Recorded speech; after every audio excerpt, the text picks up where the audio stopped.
శ్రీకృష్ణ జగద్గురు పరబ్రహ్మణే నమః. ఓం నమో శ్రీ వేదవ్యాసాయ నమః. ఓం మద్గురు శ్రీ పూర్ణానంద స్వామినే నమః.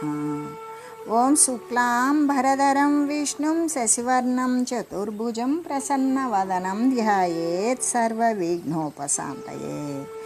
ఓం వ్యాసాయ విష్ణురూపాయ వ్యాసరూపాయ విష్ణవే నమో వై బ్రహ్మనిధయే వాసిష్ఠాయ నమో నమః. ఓం నారాయణం నమస్కృత్య నరం చైవ నరోత్తమం దేవీం సరస్వతీం వ్యాసం తతో జయముదీరయేత్. శ్రీ భగవద్గీత మోక్ష సన్యాస యోగము. అందుకే ప్రతి ఒక్కరికి కూడా వాచా జ్ఞానము అనేటువంటిది పనికిరాదు, కేవలము అనుభవ జ్ఞానమే. అంటే వాచా జ్ఞానం ఎప్పుడు కూడా వినుకలి చేత కానీ శాస్త్రాన్ని అధ్యయనం చేయటంతో కానీ వస్తుంది. అటువంటి శాస్త్ర జ్ఞానంతో పాటు ఏదైతే తెలిసిందో దాన్ని ప్రవర్తనలో కొనసాగాలి, అది ఆ విధంగా అనుసరించాలి. అటువంటి అనుభవ జ్ఞానాన్ని కూడా శాస్త్ర జ్ఞానంతో పాటు సంపాదించాలి. అప్పుడే కదా ఈ యొక్క అంతరేంద్రియాలు బాహ్యేంద్రియాలు కూడా మరి ఈ 9 రకాలైనటువంటి ఈ కర్మలతోటి అంతరేంద్రియ నిగ్రహము, బాహ్యేంద్రియ నిగ్రహము, తపస్సు, బాహ్యమునందు అభ్యంతరమునందు కూడా శుచి, ఓర్పు కలిగి ఉండడం, రుజు ప్రవర్తన కలిగి ఉండడం, శాస్త్ర జ్ఞానము, అనుభవ జ్ఞానము, ఆస్తిక భావము, దేవుని యందు గురువు యందు శాస్త్రాల యందు కూడా విశ్వాసము అనేటువంటివి బ్రాహ్మణులకు స్వాభావికంగానే ఉంటాయి. లేకపోతే ఇవి కలిగినటువంటి వాడే కదా బ్రాహ్మణుడు అని చెప్పబడతాడు. కాబట్టి ఇక క్షత్రియుల యొక్క కర్మలను గురించి తెలుసుకుంటే శౌరత్వము, తేజస్సు అంటే వాడు ఆర్జించుకున్నటువంటి కీర్తి ప్రతాపం కూడా ఉంటుంది కదా. శౌరత్వము అంటే కీర్తిని తెస్తుంది, తేజస్సు అంటే వాని యొక్క ప్రతాపము, పరాక్రమము, ధైర్యము, సమర్థత, యుద్ధమునందు పారిపోకుండా ఉండేటువంటి స్థితి, దానము, ధర్మపూర్వకమైనటువంటి ప్రజా పరిపాలనా శక్తి, ధర్మబద్ధమైనటువంటి పాలన. అటువంటిది ఆ ప్రజా పరిపాలనా శక్తి అంటే శాసకత్వం కూడా ధర్మబద్ధంగానే ఉండాలి. ఇటువంటి స్వభావం వలన పుట్టినటువంటివన్నీ కూడా క్షత్రియ కర్మములే అయి ఉన్నవి కదా. అందుకే యుద్ధే చాప్య పలాయనం అన్నప్పుడు యుద్ధమునంది పారిపోకుండా ఉండడమే కదా మరి క్షత్రియుని యొక్క ధర్మం. అలా పారిపోయాడా వాడు క్షత్రియ ధర్మం కాదు అనే కదా తెలుపబడుతుంది. అయితే బాహ్యమైనటువంటి యుద్ధం ఎప్పుడో ఒకసారి వస్తుంది, కానీ అంతర్గతంగా ప్రతి మనుజునికి కూడా అంతర్గతంగా వాని యొక్క అంతరంగమునందు మోక్షం పొందేటంత వరకు కూడా సర్వ జీవరాశి యందు జరుగుతుంది. ఇంకా ప్రముఖంగా మానవ జీవితంలో జరుగుతుంది. అంటే మంచికి చెడ్డకి ఎప్పుడూ సంఘర్షణే, ధర్మానికి అధర్మానికి ఎప్పుడూ సంఘర్షణే, మరి దైవ సంపదకి అసుర సంపదకి ఎప్పుడూ సంఘర్షణే. అటువంటి సంఘర్షణ యందు హృదయంలో నిరంతరం కొనసాగుతూనే ఉంటుంది కదా. బలవత్తరమైనటువంటి మాయతో జరిగే అటువంటి యుద్ధమునందు ప్రతి మనుజుడు కూడా క్షాత్రాన్నే ప్రదర్శించాలి. ఇక్కడ క్షత్రియ అంటే శౌరత్వం, తేజస్సు, ధైర్యం, సమర్థత అనేటువంటిదే కదా. ఇంకా వాడు యుద్ధమునందు పారిపోకుండా ఉండడం మెయిను ఈ విధంగా క్షత్రుని యొక్క ధర్మం. అలాగే ఇటువంటి క్షత్రియత్వాన్నే ప్రదర్శించుకోవాలి. ఎప్పుడైతే మాయ తన యందు విరుచుకుపడుతుందో, మాయకు లోబడేటట్లు చేసుకుంటుందో, తాను నిజమైనటువంటి సమర్థతతో కూడి ఉన్నటువంటి వాడు పరమాత్మను ఆశ్రయించుకొని ఇక మాయతో జరిగేటువంటి యుద్ధంలో ఎప్పటికీ కూడా వెన్ను చూపి పారిపోకూడదు. శత్రువుకి వెన్ను చూపి తను వచ్చిన రథం ఎక్కి పారిపోతే శత్రువు వెన్నాడుతాడు, చంపేస్తాడు. అట్లాగే మాయం చేస్తుంది, వెంటబడుతుంది, లొంగ తీసుకుంటుంది. కాబట్టి ఇక్కడ ఎప్పుడూ కూడా వెన్ను చూపి పారిపోకూడదు కదా. ముందుకేసినటువంటి అడుగును ఏది ప్రకృతికి వ్యతిరేకంగా పరమాత్మకు అనుగుణంగా అక్కడ తాను నమ్మింది సర్వవ్యాపకమైనటువంటి పరమాత్మను. ప్రకృతి సంబంధమైన విషయాలను తాను వదిలించుకుంటున్నాడు. అట్లాంటప్పుడు వెనక్కు త్రిప్పవచ్చా? ముందుకేసినటువంటి అడుగు వెనక్కి తీసుకోవచ్చా? లేదు కదా. ఎందుకంటే బాహ్య సంబంధమైనటువంటి యుద్ధంలో అయితే క్షత్రియులు యొక్క చూపు ఎలా ఉంటుందంటే ధైర్యము పరాక్రమాల కంటే కూడా వాళ్ళు చూపించేటువంటి స్థితి ఎలా ఉంటుంది అంటే ధైర్యంతో పరాక్రమంతో ఉంటుంది. అంతకంటే కూడా అధికతరములైనటువంటి ధైర్య సాహసాలను మనుజుడు తన యొక్క అంతర్గతంగా జరిగేటువంటి మంచి చెడులు, ధర్మ అధర్మాలు, దైవికమైన ఆసురికమైనటువంటి విషయాల యందు కూడా అంతర్యుద్ధం ఎప్పుడైతే జరుగుతూ ఉంటుందో దాని యందు చూపించవలసి ఉంటుంది. అప్పుడే కదా విజయము అనేటువంటిది కరతలామలకమవుతుంది.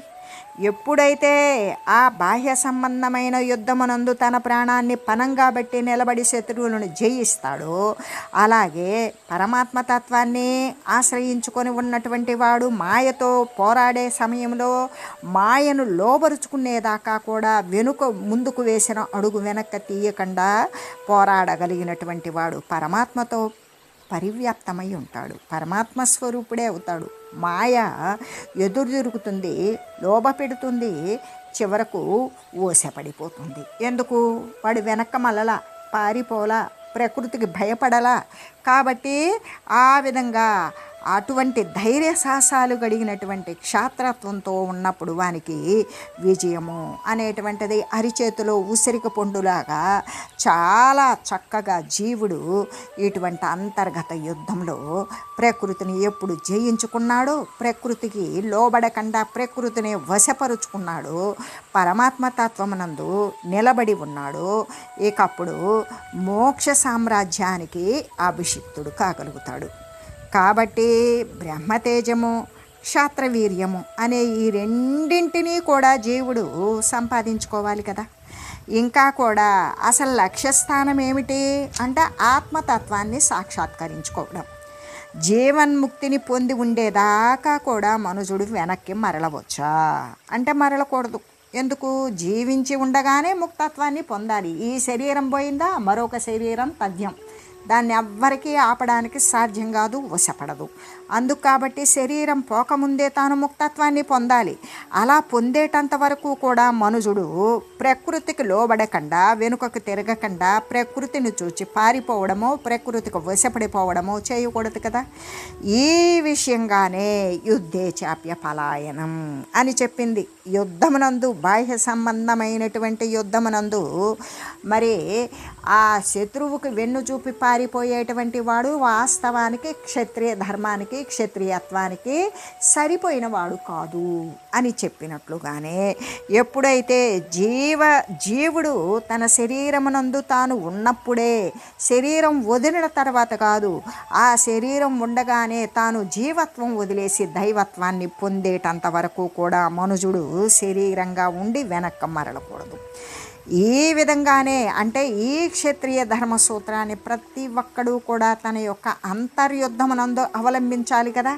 అవలంబించినప్పుడే తను మానవ జన్మను పొందినటువంటి సార్థకతను పొందుతాడు అని చెబుతూ, క్షత్రుని యొక్క స్వాభావికంగా ఉత్పన్నమైనటువంటి కర్మలేవి అంటే శూరత్వము, తేజస్సు, కీర్తి, ప్రతాపము, ధైర్యము, సమర్థత్వము, ఇటువంటివి యుద్ధమునందు వెనక్కి మరలకుండా ఉండడము, దానము, ప్రజా పరిపాలనా శక్తి, శాసకత్వము, ఇవన్నీ కూడా క్షత్రియుని యొక్క కర్మలే అయ్యున్నవి కదా అనే చెబుతూ, వైశ్యుడు, శూద్రుడు అంటే ఇప్పుడు ఈ చాతుర్వర్ణ్యాలలో బ్రాహ్మణుల యొక్క కర్మ ఏది అయి ఉన్నది, ఏ కర్మలుంటే బ్రాహ్మణుడు అయ్యాడు, క్షత్రియుని యొక్క కర్మ ఏంటి, ఏ కర్మలు చేసిన వాడు క్షత్రియత్వం కలిగి ఉంటాడు. ఇంకా కూడా క్షత్రియుడు అంటే కేవలం రాజ్యాలను పరిపాలించినటువంటి వాడు, రాజరిక కుటుంబము అని మాత్రమే కాదు, ఎవరికైతే వాస్తవికమైన శూరత్వము, తేజస్సు, ధైర్యం, సమర్థత, వాడు అంతర్గత యుద్ధమునందు వెనక్కి మరలకుండా ఉండడము, దానము, ప్రజా పరిపాలనా శక్తి, తన ఇంద్రియాలను తాను నిగ్రహించుకోగలిగినటువంటి శాసకత్వం ఎవరికున్నాయో వాడికి నిజంగా కూడా వాడే క్షత్రియుని కర్మలు అయి ఉన్నవి కదా. ఆ విధంగానే బ్రాహ్మణ క్షత్రియ కర్మ కర్మలు అయిపోతే ఇక 3, 4 అయినటువంటి వైశ్యులు, శూద్రులు వీరి యొక్క స్వాభావికంగా ఉత్పన్నమైనటువంటి కర్మలను గురించి తెలియజేస్తూ కృషిగోరక్ష వాణిజ్యం వైశ్యం కర్మ స్వభావజం పరిచర్యాత్మకం కర్మ శూద్రస్యాపి స్వభావజం. అంటే వ్యవసాయము అంటే పంటలు పండించడం, సస్యాలను అభివృద్ధి చేయడం, గోవులను సంరక్షించడం, వర్తకాలు, వాణిజ్యాలు ఇవన్నీ కూడా వైశ్యునికి స్వభావంగా ఉత్పన్నమైనటువంటి కర్మలే అయ్యున్నవి అని చెబుతూ, అలాగే సేవారూపకమైనటువంటి అంటే పై 3 వర్గాల వారికి కూడా ఎవరు వాళ్ళు బ్రాహ్మణులకు, క్షత్రియులకు, వైశ్యులకు కూడా ఈ సేవారూపమైనటువంటి కర్మము శూద్రునికి స్వభావ సిద్ధమై ఉన్నవి. వీరందరికీ కూడా తనకంటే అధికమైనటువంటి మానసిక తత్వంతో ఉన్నటువంటి వారికి సేవ చేస్తూ వారి యొక్క జీవనాన్ని గడుపుకునేటువంటి వారు మాత్రమే శూద్రుడు. అదే శూద్రుల యొక్క కర్మ అని చెబుతూ, అంటే బ్రాహ్మణులైన, క్షత్రియులైన, వైశ్యులైన, శూద్రులైనా కూడా వీరందరికీ కూడా పరమాత్మయే వస్తుతత్వం, పరమాత్మయే ఆశ్రయించదగినటువంటి పరబ్రహ్మస్వరూపం. అంటే పరమాత్మ యొక్క శక్తి అనంతమైనది కదా. దాని యందు ఏ వర్ణానికి, ఏ వర్గానికి చెందినటువంటి వాడైనా సరే మానవుని శక్తి అయితే అల్పాతి అల్పము, అసలు అల్పము అని చెప్పడం కంటే కూడా అసలు శక్తే లేదు అని చెప్పవచ్చు. అంటే మానవుడు ఎంత ఘనకార్యం సాధించినప్పటికీ కూడా అది గొప్ప అని తలంచవచ్చా? లేదు కదా. అలా తలంచకూడదు, దాని చేత అహంభావాన్ని కూడా పొందకూడదు. అదంతా కూడా తనకి ఎంత సంపాదించినా, ఎటువంటి పదవి లభించినా, ఏ విధమైనటువంటి స్థితి ఉన్నప్పటికీ కూడా అదంతా కూడా భగవంతుని యొక్క కృపా కటాక్షము చేత ఉత్పన్నమైనదే అని భావించాలి కదా. గర్వం లేకుండా మెలగాలి కదా. భగవంతుని పట్ల భక్తి శ్రద్ధలను కూడా తనకు తగినంతగా అభివృద్ధి చేసుకోవాలి కదా అని చెబుతూ, అంటే అసలు దైవశక్తి, మానవ శక్తి అనేటువంటిది రెండూ కూడా కంపేర్ చేసి అదే పోల్చుకుని చూసుకుంటే, ఒకానొక గ్రామంలో బంగారాభరణాలు తయారు చేసేటువంటి స్వర్ణకారుడు ఒకడు ఉన్నాడు. మనం దాని గురించి ఒక చిన్న సాదృశ్యాన్ని తెలియజేసుకుంటున్నాం. అయితే తన వృత్తి యందు అతడు ఎవరు స్వర్ణకారుడు తను చేసేటువంటి వృత్తిలో మహాకుశలత కౌశలం కలిగినటువంటి వాడు కాబట్టే చుట్టుప్రక్కల ఉన్నటువంటి గ్రామస్తులంతా కూడా వారికి ఎటువంటి ఏ రకానికి చెందినటువంటి ఆభరణం కావాలి అనుకున్నా కూడా అతని వద్దకే వచ్చేవాళ్ళు, అతనికే ఇచ్చి ఆయన చేతనే చేయించుకొని పోతూ ఉండేవారు. అయితే ఆభరణాన్ని నిర్మించడంలో ఆయన యొక్క కుశలమైనటువంటి చురుకైన ప్రయత్నం ద్వారా అతనికి ఆ పరిసరాలలో గొప్ప పేరైతే వచ్చింది. ఒకసారి అతడు తన యొక్క బుద్ధి కుశలతను అంతా కూడా ఉపయోగించి ఒక అపురూపమైనటువంటి బంగారు ముక్కు పుడకను నిర్మించాడు. కొన్ని నెలలు తదేక దృష్టితో అతడు దాని యొక్క రూపురేఖలను గురించి పదే పదే పదే చింతన చేశాడు కూడా. అంతవరకు ఎక్కడా లేని రూపలావణ్యాన్ని ఆయా ఆభరణానికి తెచ్చిపెట్టాడు. అంటే అంత బాగా తయారు చేశాడు.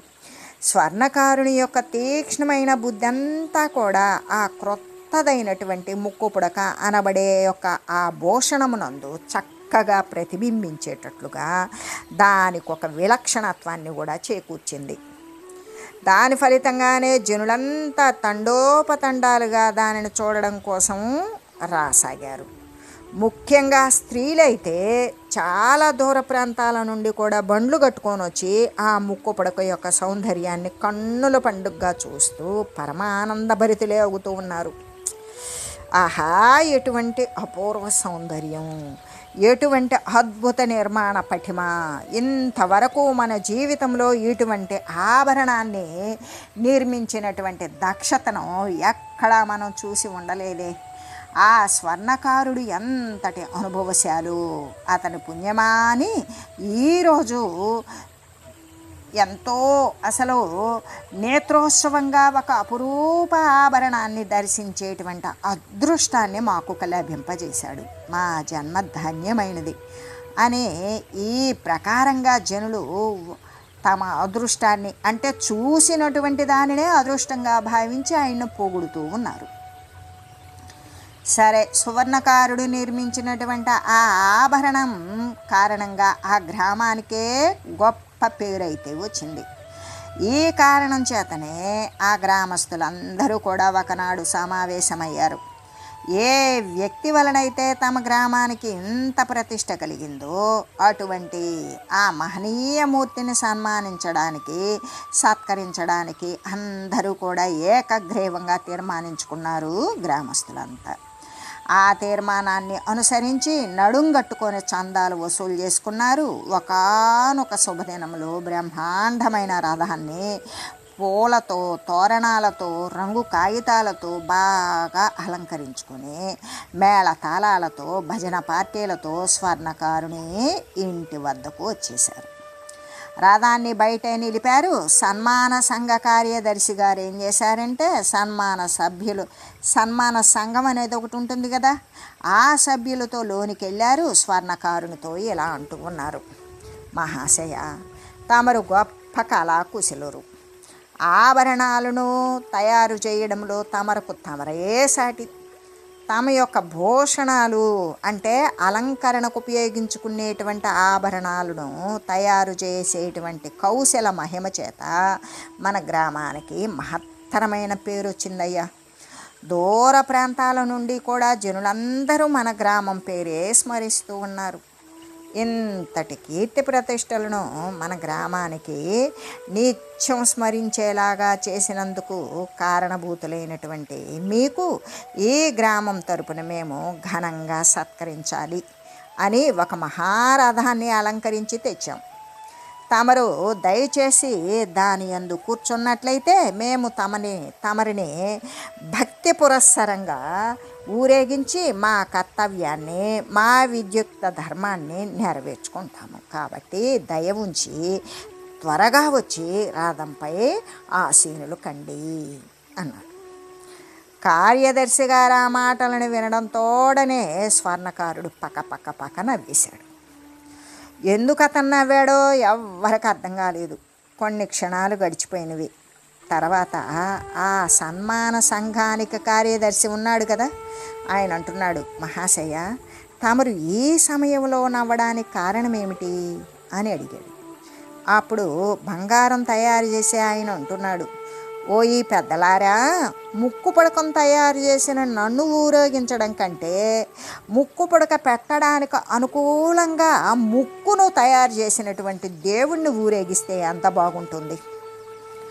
ముక్కు పుడకకు ఆధారం ముక్కు లేకపోతే ముక్కు పుడక నిలుస్తుందా?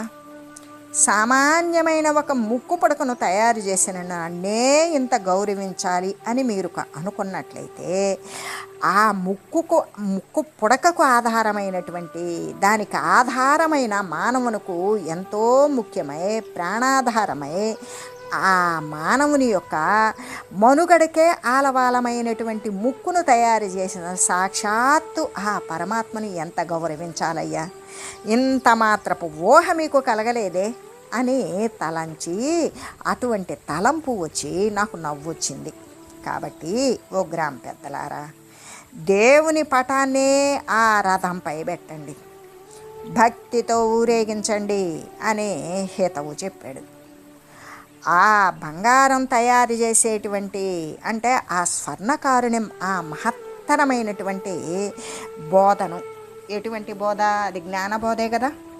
ఆ బోధను విని కార్యకర్తలంతా కూడా తాము నిజతత్వాన్ని తాము తెలుసుకొని వాస్తవానికి పరమాత్మయే కదా సత్యమని దైవం యొక్క మరి ఆ దేవుణ్ణి రథంలో పెట్టుకొని వాళ్ళంతా కూడా అలా ఊరేగించి ఇక పరితృప్తిని పొందారు.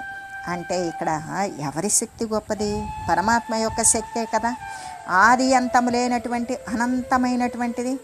దాని యందు మానవుని యొక్క శక్తి బహు అల్పము, స్వల్పము, తక్కువే కదా. మానవుడు ఎంత ఘనకార్యం సాధించినప్పటికీ కూడా అది గొప్ప అని తలంచవచ్చా? కాదుగా. దాని చేత ఒకవేళ సాధించినా దాని వలన అహంభావాన్ని పొందవచ్చా? పొందకూడదు కదా. అదంతా కూడా భగవంతుని యొక్క కృపా కటాక్ష ద్వారా ఉత్పన్నమైనది అని భావించాలి కదా. గర్వము లేకుండానే మెలుగుచూ భగవానుని పట్ల భక్తిని, శ్రద్ధను కూడా తన యందు చక్కగా అభివృద్ధి చేసుకుంటూ ఉండవలసిందే కదా. అందుకే వ్యవసాయము అనేటువంటిది వైశ్యుని యొక్క కర్మయే అయి ఉన్నది. గోవులను సంరక్షించడం, పశుపాలనము గావించడం, వర్తకాలు చేయడం, వాణిజ్యాలు చేయడం, ఇటువంటివన్నీ కూడా వైశ్యునికి స్వాభావికమైనటువంటి స్థితి అయి ఉన్నది. అంటే వానికి స్వాభావికంగా ఉత్పన్నమైనటువంటి కర్మలే అయి ఉన్నవి. అలాగే ఈ యొక్క అంటే బ్రాహ్మణ, క్షత్రియ, వైశ్యులకు కూడా వారందరికీ సేవారూపమైనటువంటి కర్మను చేస్తూ దాని ద్వారా వచ్చినటువంటి ద్రవ్యము ద్వారా మరి వారి యొక్క జీవన వ్యవహారం అనేది గడుపుకోవచ్చు అనేటువంటి కర్మ ఏదైతే ఉన్నదో అది శూద్రునికి స్వాభావికంగా సిద్ధించి ఉన్నది. అంటే వైశ్యుని యొక్క స్వభావజనిత కర్మలు వ్యవసాయము, గో సంరక్షణము, వర్తకము. అదే శూద్రుని యొక్క స్వాభావికమైనటువంటి కర్మలు సేవ. ఇవన్నీ కూడా యుగ ధర్మాలను బట్టి మారిపోతూ ఉంటాయి కదా. అదే ఇప్పుడైతే అల్పమని అధికమని లేనే లేదు. ఎవరికి అది స్వచ్ఛమైన సమర్థత, కొని తెచ్చుకున్న సమర్థత, లేదా మరి అండదండల చేత వచ్చినటువంటి సమర్థత, వర్గ పోరాటాల వల్ల వచ్చిన సమర్థత, ఏ విధంగా వాని యొక్క వంతులో ప్రాప్తంలో ఉన్నటువంటి దానిని పొంది అగ్రము మరి ఇంకా నీచము అనేటువంటిది లేకుండా ఎవ్వరికి పడితే వారికి పదవులు, ఎవ్వరికి పడితే వారికి రిజర్వేషన్లు, ఎవ్వరికి పడితే వారికి వానికి అక్కడ అర్హత లేకపోయినా సరే వానికి ఉద్యోగం వస్తుంది, రాజకీయ పదవి వస్తుంది. అంటే వాడు చక్కగా పాలిస్తున్నాడనే. శూద్రుని యొక్క ధర్మం పై వర్ణముల మూటికి సేవ చేయటం. కానీ ఇప్పుడు ఉన్నటువంటి శూద్రులు ప్రతి ఒక్క అగ్రకులాల వారిని కూడా మరి ఏ విధంగా అధపాతాళానికి తొక్కివేస్తున్నారు అంటే వానిలో ఉన్నటువంటి ప్రతి ఒక్కరూ కూడా అహంకారంతో కూడుకొని వారి యొక్క కోరికలు నెరవేర్చుకోవడం కోసం వారికి అధర్మ మార్గాల యందు ప్రవృత్తులే ఆ విధంగా అనుసరిస్తూ ఉన్నారు. బ్రాహ్మణుడు వాని యొక్క స్వాభావికమైనటువంటి కర్మను నేడు ఆచరించడం లేదు. క్షత్రియుడు తన యొక్క స్వాభావికమైనటువంటి ధైర్యంతో కూడినటువంటి విషయాలను అనుసరించడం లేదు. మరి వైశ్యుడు తన యొక్క స్వాభావికపరమైనటువంటి వ్యవసాయము, గో సంరక్షణము, వర్తకము అనేటువంటిది చేయడం లేదు. అంటే సేవలు చేయాల్సినటువంటి వారు, వ్యవసాయం చేయవలసినటువంటి వారు వేరే అవుతున్నారు. వేరే చేయవలసినటువంటి ఈ యొక్క ఉపనిషత్తులు, వేదాలను వల్లించేవారు ఇతరులు కూడా అవుతూ ఉన్నారు. ఈ విధంగా అంటే అక్కడ ఏ యొక్క ఇప్పుడు పుట్టుక ద్వారా కర్మలు ఏర్పడినవా అంటే కర్మలను బట్టి పుట్టుకలు ఏర్పడినవా అంటే కర్మలను బట్టే పుట్టుకలు ఏర్పడినవి అనే చెబుతూ, అంటే వారి వారి స్వాభావికమైనటువంటి కర్మలను చక్కగా ఆచరించడం చేత జనుడు ఏ విధంగా జ్ఞాన యోగ్యతారూపసిద్ధిని పొందగలుగుతూ ఉన్నారు అని తెలియజేస్తూ, స్వే స్వే కర్మణ్యభిరత సంసిద్ధిం లభతే నరః స్వకర్మ నిరత సిద్ధిం యథా విందతి తచ్ఛృణు. తన యొక్క అంటే ఎవరి వారి యొక్క స్వాభావికమైన సహజముగా ఉండేటువంటి కర్మ పట్ల ఆసక్తి, అంటే ఒకరు ప్రేరణ, ఒకరి ఒత్తిడి లేకుండా తనకు తానుగా ఆ సహజమైనటువంటి కర్మమునందు వాడు ఏ ఆసక్తి కలిగి ఆ కర్మను చేస్తూ ఉంటాడో ఆ కర్మ పట్ల శ్రద్ధ కలిగినటువంటి మనుషుడు జ్ఞాన యోగ్యతను అటువంటి ఆ యోగ్యత రూపసిద్ధిని పొందుతూ ఉన్నాడు. అంటే ఇక్కడ జ్ఞాన యోగ్యత అనేటువంటిది ఆ మనుజుడు అనుసరించేటువంటి కర్మ పట్ల ఉన్నటువంటి ఆసక్తి తనకు సహజంగా కలగడం చేత. అలా కలగడం చేత ఏం చేస్తాడు, తనదైనటువంటి ప్రయత్నం ద్వారా స్వకీయమైన కర్మయందు ఆసక్తి కలిగిన వాడు తనంతటికి తనకే పుడుతుంది.